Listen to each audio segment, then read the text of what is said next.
Hello, hello, dream builders. Thank you for joining us for tonight's Ask the Expert lesson. Just to remind you all, my name is Tamara. I'm your Literature Academy manager. So you'll see me in the Facebook group. You also see me in the inbox assisting all the time with all of your questions and just making sure we're delivering the best experience to you all. Tonight we have Cheryl Campos, and she is from Republic. And tonight's topic is alternative funding sources, raising capital through Republic. So I want to know if you guys can hear me, if you can see me as well, let me know. And I also want to know if you are a business owner, are you an entrepreneur, are you a co-founder of a company? Let me know how many bosses I have in tonight's lesson. So as I am seeing if you guys can hear me, if you're not in entrepreneurship or just business, just let us know what you're interested in as we prepare for tonight's lesson. And then Cheryl, I'm just going to ask you, okay, perfect. All right, thank you, Stephanie. It was a little quiet out there. I was getting a little nervous. So thank you, Stephanie, for confirming that you can hear us. I'm going to introduce Cheryl to Cheryl. First of all, say hello. So they can see everyone. Because when I'm doing all of the talking, they see me first and that's it. So I wanted to make and we're just so excited about having you tonight. You guys, Tiffany was at a conference recently and she met Cheryl there, who just knew everything that she was talking about. She loved the passion that Tiffany shared behind her experience. And she said, you know what? I have some information for your audience that's going to help them grow capital. So that is why she is here tonight. And I just want to introduce her to you officially. So Cheryl is currently a business development lead at Republic, an investment platform that allows startups to raise up to $1 million in capital from both accredited and non-accredited investors. She previously worked in investment banking and private equity, and she graduated from Harvard in 2015 with a concentration in economics. So y'all know she is official. Oh, so thank you, Cheryl, for joining us. Just tell us a little bit about your company and how did you get started, and then we'll jump into your presentation. Absolutely. So thank you everyone for having me today. I'm so excited to be, with Tamara and making sure that I spread the word about Republic. And so a little bit about Republic, I actually didn't even know it existed until about May. And that was because one of my mentors actually worked there and she invited me to a business diversity panel. And so I was like, okay, I'll go. It seems really interesting. And what it is that Republic has done a really good job of democratizing fundraising. And basically 44% of their founders, which I'll go into later in the presentation, but 44% of their founders on their platform are female and 25% are Black and Latino, which considering the venture capital numbers that there are out there, it blows them out of the water. And so I was just like, wow, this is so transformative. This is a new space emerging, and I really want to be part of it. So how do I join? And a month later, I got the offer, and that's why I'm here today. Awesome. So thank you. Thank you so much for sharing some more about yourself and about your experience. And I know that you have a presentation for us tonight. And you all, just want you to know that she's going to go into screen share so that she can present to you all during tonight's lesson. But there is also a link right underneath the video in the Academy where you can go ahead and access that link at any time after the lesson. So if you are at home and you want to print it and you want to take notes along with the presentation, you can do that now. That link is available. So Cheryl, I'll let you go ahead and get started. Awesome, great. And then if you guys have any questions whatsoever, please let me know. You can interrupt me anytime. And yeah, let's get started. So I am sharing my screen right now. So can everyone see it? Let me see if I get any feedback. 1 second. I believe they can see it. Awesome. Okay, great. So I'm going to leave it like this because the presentation mode does not work correctly, but so please forgive me. But yeah, so this is a little bit about me, as I previously mentioned. So I'm currently the business development lead at Republic. And so my job now is to really, help and look for traditionally overlooked entrepreneurs traditionally overlooked by VCs. And so that includes, females, it includes POC, it includes LGBTQ, it includes veterans, and also includes some geographical diversity as well. So basically, I'm just focused on overall, sourcing and deal flow and really reaching out to quality diverse founders. So, hopefully you're out here today as well. And so as, was previously mentioned, I did work in investment banking at Barclays and private debt and equity over in Connecticut. And so I, graduated from Harvard in 2015 with a concentration in economics. I secondary in French, studied abroad in Paris and Rio, and I basically hate running, but I do it. I cannot cook, but I'm trying, and I'm approachable. So I just kind of say that because at the end of the day, I am, just someone that's friendly and overall really trying to spread the word about Republic. So, what is Republic? So we actually are a spin out of AngelList we spun out in 2016. And if for those of you that don't know, AngelList is actually the largest network of accredited investors.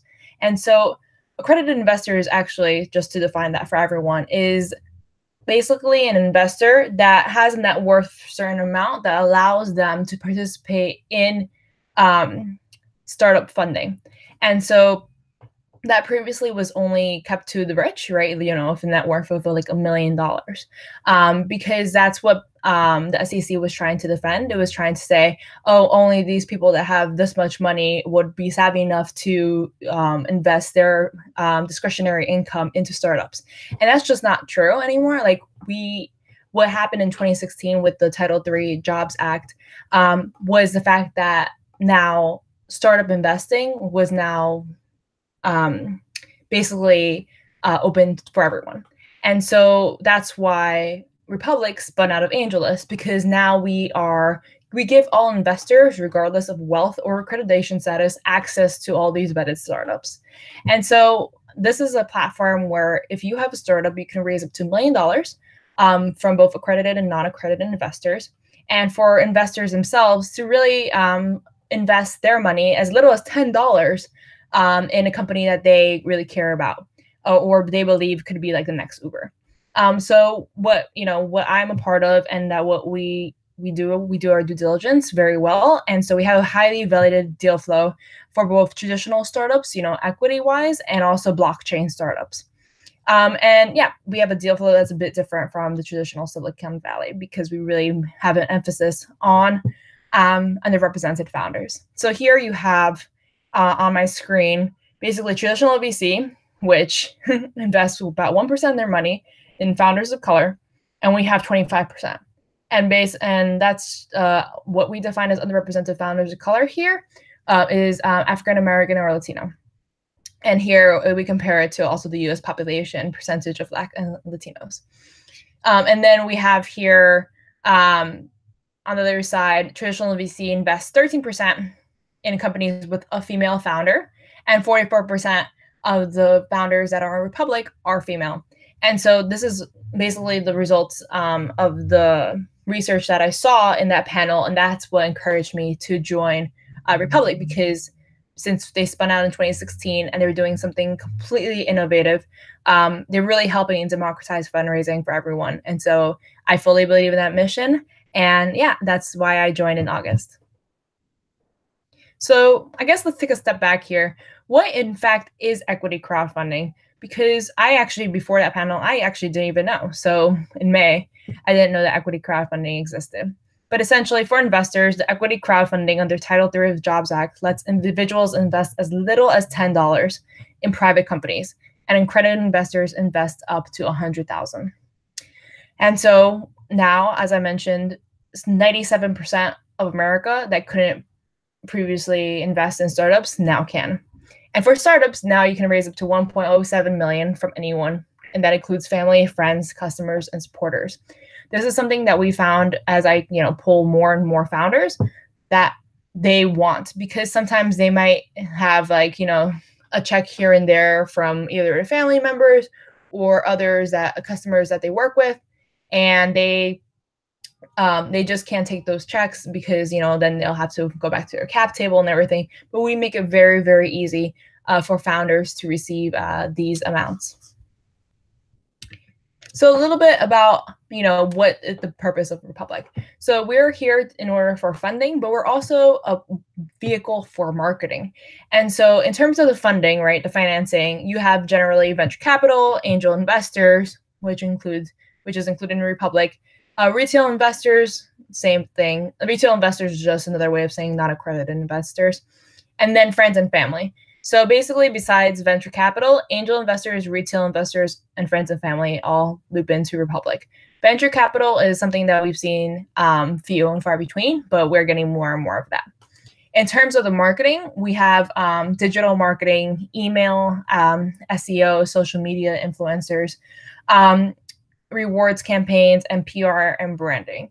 So what does this all mean on the marketing side? It means that, it's all about the press, the exposure, the marketing that you get from running a campaign on Republic.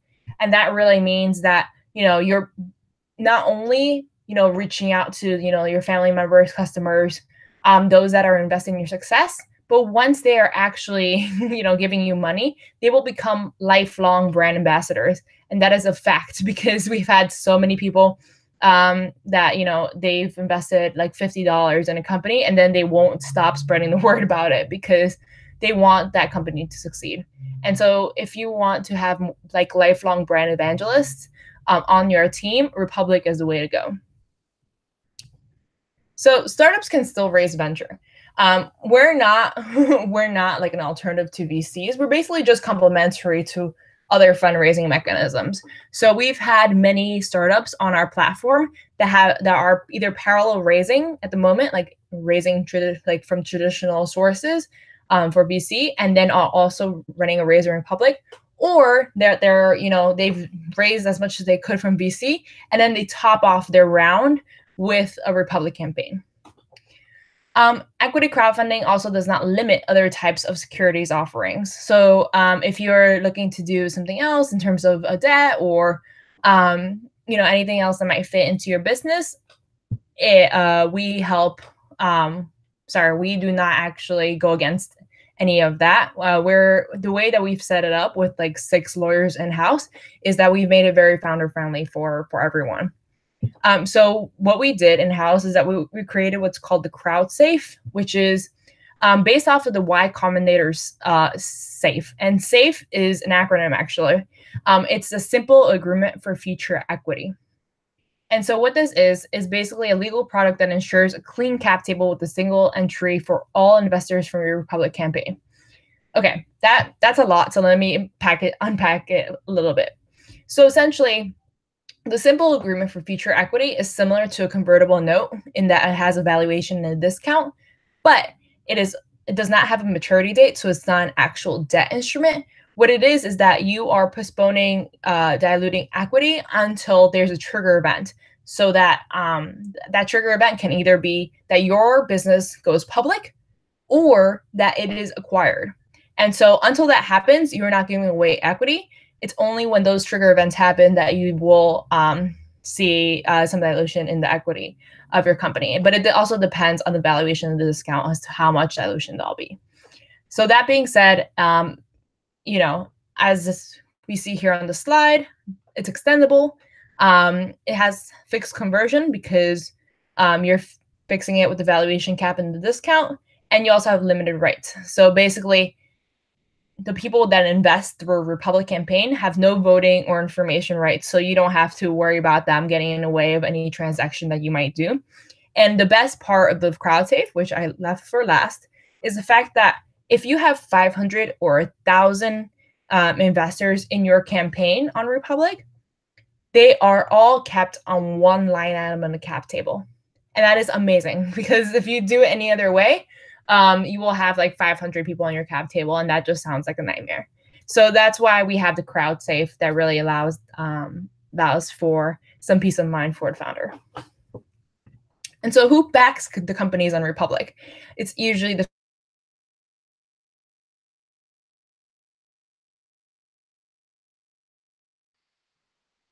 Oops, Cheryl, I think I lost your audio. If the audience can just confirm whether you can hear her or not right now.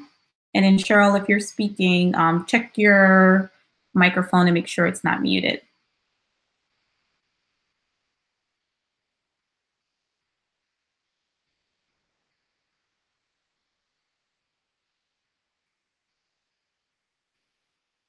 All right. So yes, Cheryl, at this moment, we are unable to hear you. You guys just sit tight for a minute while I see what's going on.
All right. So while Cheryl is looking into her audio, I just want to see if you guys had any questions that I can kind of have listed for her when she comes back.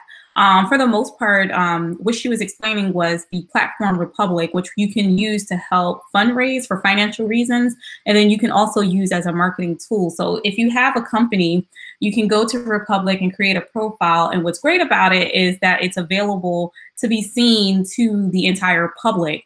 As far as the Republic platform, whoever is in there that wants to invest in other companies, you have the opportunity to really showcase your company and see if they want to invest in it. So that's something that's not usually offered in these platforms. So if anybody has a Republic profile, please let us know. Please let us know how you use it. Are you investing or are you using it to raise funds? And then also, if you had any questions about anything she was explaining, I would love to have those now.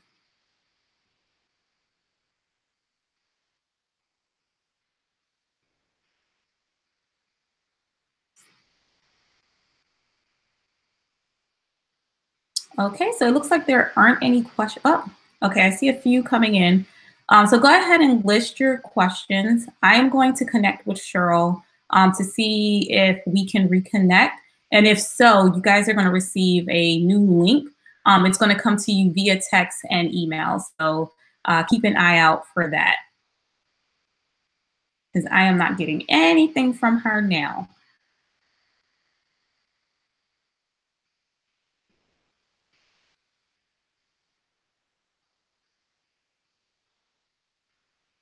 All right, so it looks like I just had one question come in. I just wanted to make sure I didn't have any more before we disconnected. So I'm going to go ahead and disconnect now. And then once again, keep an eye out for a text message and email. All right, I'll see you guys soon. Thank you.